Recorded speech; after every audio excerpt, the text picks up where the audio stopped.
So in today's anatomy video, I'm going to talk again about the nervous system, but this time particularly how it affects your pain level, and then how we can use movement to minimize that pain or that stress. So I've spoken a lot about the nervous system in other videos. You can go back to any of them. There's some about the vagus nerve, the psoas muscle, the diaphragm muscle, the psoas diaphragm connection. All of those things have a lot of good information about your physical body and how it responds to stress. But let's talk a little bit about our pain levels, our stress levels, and this thing called baseline or homeostasis that we want to try to get back to.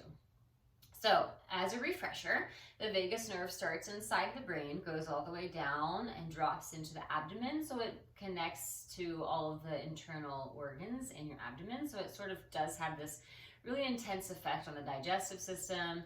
It affects your heart rate, your ability to breathe deeply when you're feeling times of stress. That's where all those physiological responses to your stress comes in, okay?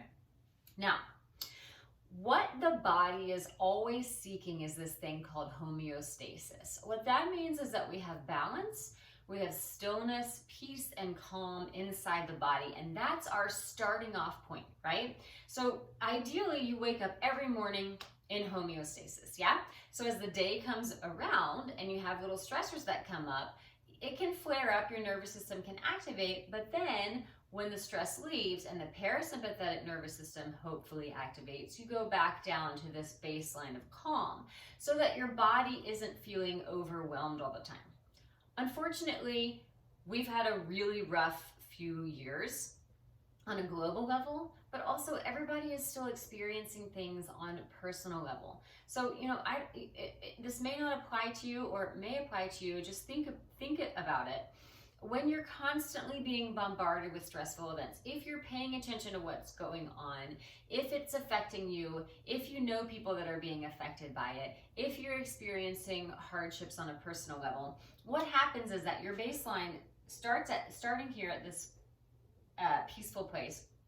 It just keeps moving up higher and higher and higher, right? So at some point it becomes up here, and you no longer can remove that stressing it all the way back down. So that's what it means to have an overactive nervous system, okay? So then, once you're here, a seemingly small stressor, somebody makes you angry on the freeway or in the grocery store, and boom, you're flared all the way up to the top, right? We've seen this a lot. There's a lot more aggression out there, a lot more angry reactions to things. That's because people's baseline is way up high, and it's getting harder and harder to allow it to come all the way back down. Okay, so that is, again, an overactive nervous system. And the problem is because there's no break from what's going on. Every time you turn around, every day you turn around, there's a different news story, there's something else going on. And then, of course, on top of all of that, there are these small personal stressors that happen day to day, or big personal stressors that happen on a day-to-day basis that just cannot allow you to find calm. Now, you can use movement, you can use meditation.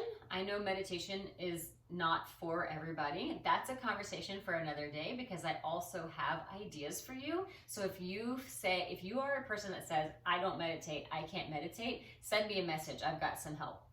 But movement is the number one way that you can work with your nervous system on a physical plane. And what that does is it allows you to physically find that baseline again. And from that place, you have more clarity, and you can deal with your stressors on a mental and emotional level in a much healthier way, because you found this physical place of calm, okay? Now, what you want to do for this? Gentle movement. Now, I'm really, this is a very important part. Yoga is not the only movement that you can do to bring calm to your body. It's the word that everybody says, yeah, but not everybody likes yoga. I like yoga, I love yoga. Not knocking it. If you like it, great, continue to do it. If you love it, do more of it, yeah? But it's not the only thing. It's not your only option.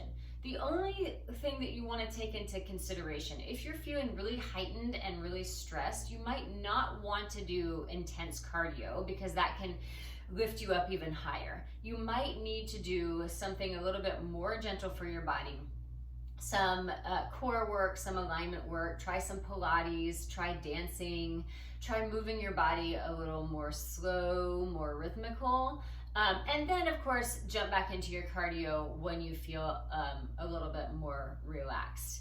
That said, some people when they're really stressed need to go out for a run, and then that helps them release some of their stress. So you kind of have to think about this for yourself. Everybody's body is different. Everybody's body reacts to stress in a different way. So you just have to go into your mind, go into your body, and really think about what you need. If you're feeling really heightened and you just feel like you need to release a bunch of energy, something like running, kickboxing, interval training might be the best thing for you, right? But if you're feeling super anxious, you can't turn off your thoughts, you're feeling stressed, and you can't bring calm into your body, you might want to try something like yoga, Pilates, martial arts, or dance, or just stretching to kind of help bring yourself back into that place of calm. So once you have done this work, you will physically get into a place of calm, right? So this is what this is all about for me. It's not about healing your stress or healing your trauma with movement, right? It's about finding that physical place where you can then go and do the work mentally and emotionally with more clarity and more objectivity. All right, so that's kind of a heavy topic. So if you have any questions, please reach out to me. I'm happy to talk, join a conversation with you at any time. info@julieturnermovement.com. You can send me a message on Instagram @JulieTurnerMVMT or any of my social media platforms, Twitter @JulieMovement, or subscribe to my YouTube channel for more videos like this.